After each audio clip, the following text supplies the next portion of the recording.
birinchi hosil olishim kerak. F hosil olayotgan vaqtingda bu koeffitsient. Chunki o'zgarmas son 2 darajasi adam hosili qanday olinadi? 2 darajasi x ln 2 bo'ladi. To'g'rimi?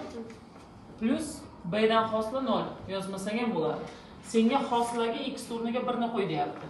Va mana bunga tenglash. Demak, bunga 1 ni qo'ysam a2 ln 2 barobar 10 ln 2. Qisqardimi? A teng 5 bo'ladimi? A'miz chiqdi. Endi boshlang'ich. Aniq integral.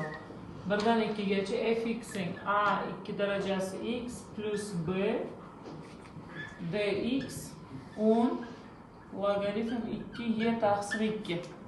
Endi qarang, mana bundan boshlang'ich koeffitsient o'zi chiqadi. 2 darajasi x dan boshlang'ich 2 darajasi x ln 2 bo'ladi. Boshlang'ich olyapman.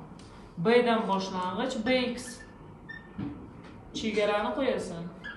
1 dan 2 gacha. Bu o'zi turadi.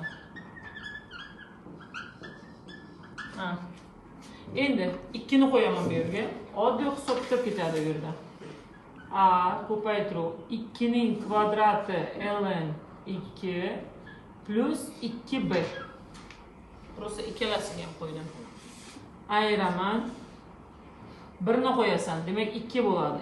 2a ln 2 minus b teng ana ifodani o'zi 10 logaritm 2 y taqsim 2.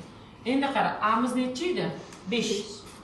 Qo'ygan vaqtingda mana bu 4 bo'ladi. 2 ning kvadrati 5 ga bo'lsa 20. Bu 5 kerakki 10. 20 dan 10 ni ayirsang 10 taqsim ln 2. Mana buni o'zini soddalashtirdim. Bundan buni ayirsang b barobar 10 logaritm 2 y taqsim 2. Mana buni ayirma qilib olasan, chunki logaritmga teng. Keyin bu bilan soddalashtirasam b teng minus 1 shunday chiqadi. Minus nechadir chiqadi. Shuni hisobidan kelib chiqadi.